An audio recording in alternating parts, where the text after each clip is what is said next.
welcome back. So, wait. So let me share my screen now.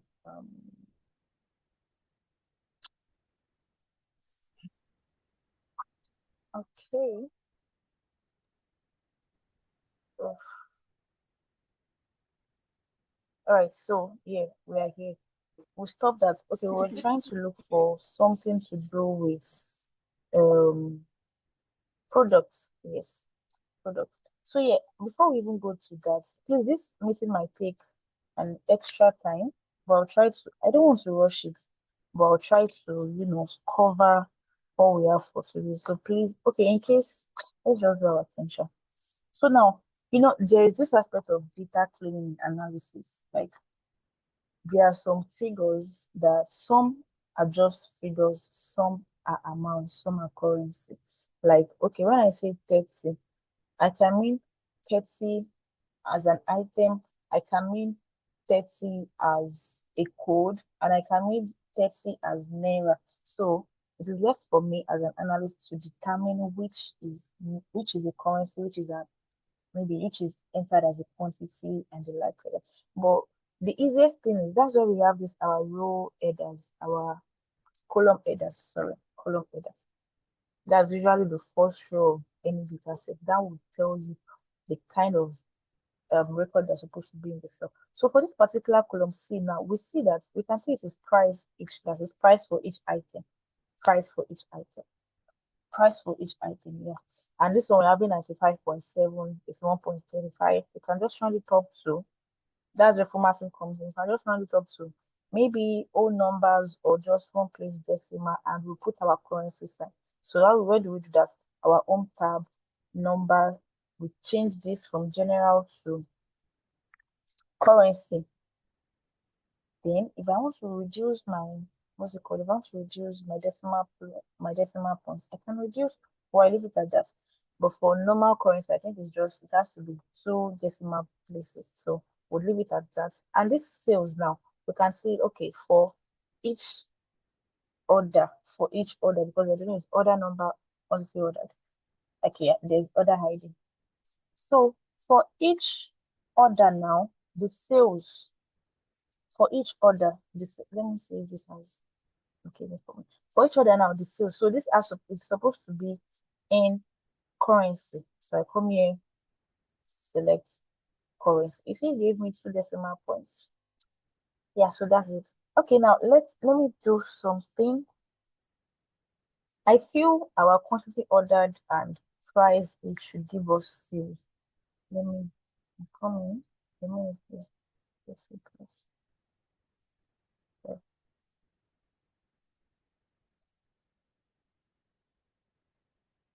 Yeah, if we look at this very well, you know what? Let's do what's it? We've done sum, we've done average, we've done minimum, we've done maximum. So now let's do product so we can go to the next one.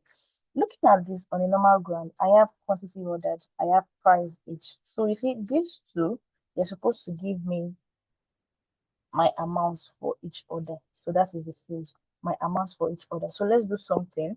We'll use products now to deal with this.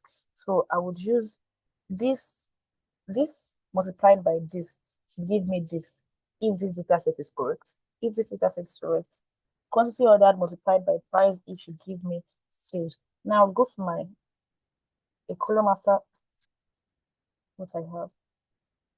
Let me name it, what do I name it as? Price for each sale.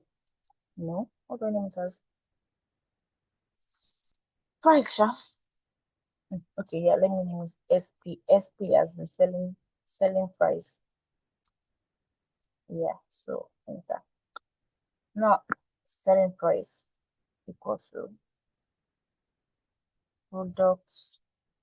Same way I said that other time, I would go to where I have my what I want to use. Okay, so I have quantity ordered and um price each. Those my bracket, and let's look at this. So it should give us 2,871. Yeah, I have to format this to what's this? formula omits adjacent cells. We'll just have to do the cleaning ourselves because it has to be no. Let me select everything. And everything that is to be entered here should be in currency. It should be in currency. So that is product, meaning it is correct. So let me just do for this is filling. What I did just now is filling. That is, wait, what? Okay, no, this is not okay. Yeah, it is. This is filling, and this is also um in line with referencing. In fact, this is referencing, but we are getting there. We are not there yet. So let's look at this. We have 287127653884. Let's look at our data. 38842765 38842765 3884. If you look at it here, 38842765. So that is correct. Meaning for quantity ordered and price gives me sales. Now there is this point we will talk about um tracing dependence and precedence. Now we would understand that this particular column E is dependent on column B and C, but we are getting there. Not today though. So back to where we were. I said this is what did I call it again? It has to do with referencing. So do we understand products now? Do we understand products? Oh, okay. I'll just have to do one. Yeah, Yes, we so that is understand. that for products. And this one was about saying something. So that's that for some average mean marks products. Now, filling sales. Filling sales. This one would have to do a bit of talking before we dive into it. Filling cells. Filling cells is how do I put it now? Let's say I want to populate my data in the easiest way. I want to populate my data, but the easiest way I can is by filling. And we have types of autofilling. Sorry, we have types of filling. That's where we have autofilling, flash filling, autofilling and flash filling. Autofilling and flash filling. This is what I did here. This is all autofilling. If you remembered, let me undo this. Let me delete them. I only entered my date. I only entered my formula for this particular cell. I only entered my formula for this particular cell. And you see this dots here at the bottom right of this cell. And once my cursor is on it, it's changed to plus. That means I can I can drag down, I can double click. If I drag it down, so let me do that. If I drag it down, it means I want to stop where I am. Okay. It means I want to stop where I am. But let me delete this. And if I say I want to autofill, that means I want to fill everything. I want to fill every cell now that you can see. I don't know if you're understanding me, although I don't know how I can put this. Every cell you can see that has an input from my what's it called that from my dependencies. That is from the columns I'm using. Every row you can see that has input. Put this formula there. Put this formula there. That is where I can double click. Oh, it's not working. I think I will have to just drag it down. But normally I am supposed to, double click on it and it will give me the whole answer for everything. But I don't know what's so nice. Confusing. Maybe because of this error it's showing.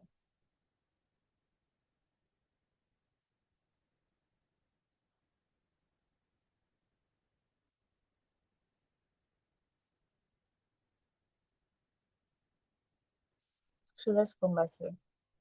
So I said something. Okay, yeah, no. Now we'll be moving to that is filling and auto filling. Let me see. I wrote some things down for us. Okay, no.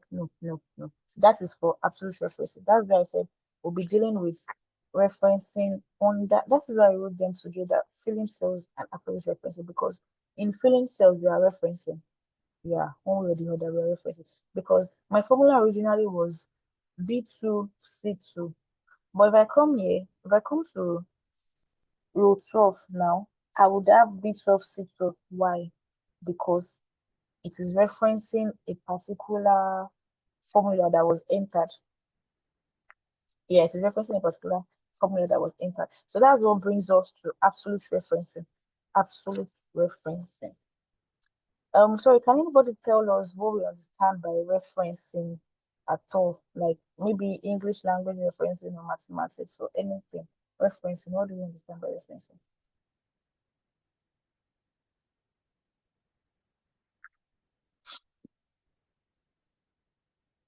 Please let's say something else. So it's not be like I've been talking to myself.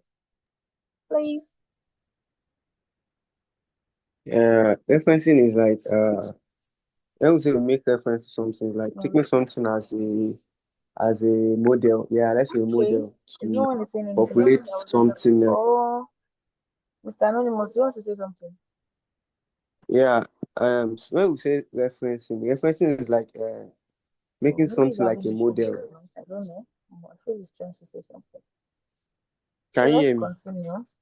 So referencing in the layman language, now referencing is like you're making reference. Yeah. Like what's the English? You're referring to a particular thing. You're referring to a particular item, anything at all, anything. So referencing, referring to something. Same way in Excel, we refer to formulas or not even formulas alone. You can refer to a particular cell here. Let's use that cell. So we have different types of references, different types of references. So it is the let me say the topic is cell references. I should have used cell references instead of absolute references because absolute references is a type of cell referencing. So for types of cell referencing, we have absolute referencing. Sorry, we have relative cell referencing. That's the first. That is this one. Relative cell referencing, we have absolute referencing, and we have mixed referencing. Relative cell referencing, absolute cell referencing, and mixed cell referencing. So for relative referencing now, it is I want the formula to change. As I am going down, the formula should also go down with me. As I am going to the right, the formula should also go to the right with me. As I am going, oh no, as I am going to the left, mm, rare cases before you move to the rest to the left when you want to reference, when you want to make use of reference in action, you can either go down or you move to the right. That is like this. That is, I mean, like this, or you move like this. So if I have okay, my what's it called? My formula is B2C2. If I am going to row 3, the formula should also change to row 3. Now I have row 3. If I am going to row 13, okay, row 11, the formula should also go to row 11. That is, I will enter it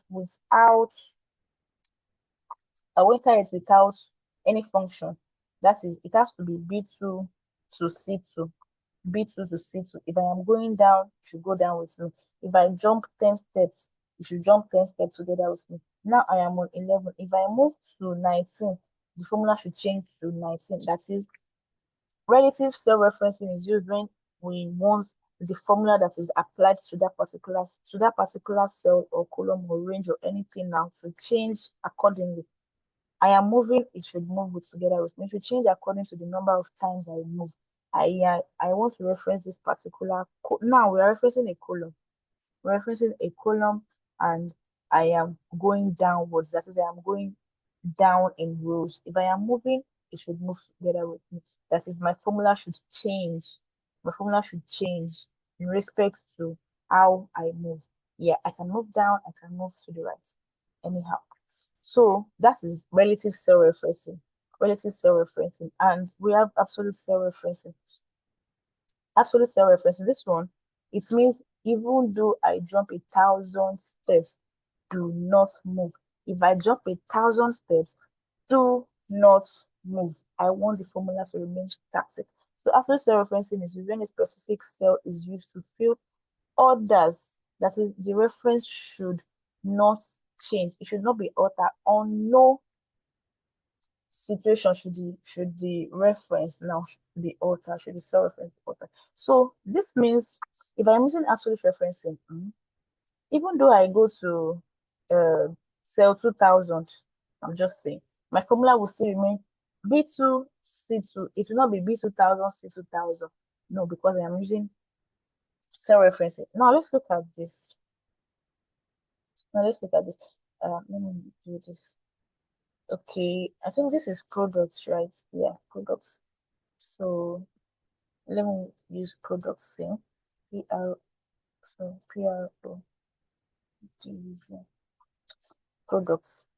Now, I was using bit. Okay, now if you want to use our cell referencing, there's a way we write it. If you want to reference a particular cell, like for the whole of my rows, for the whole of my data, I want to use just this particular one.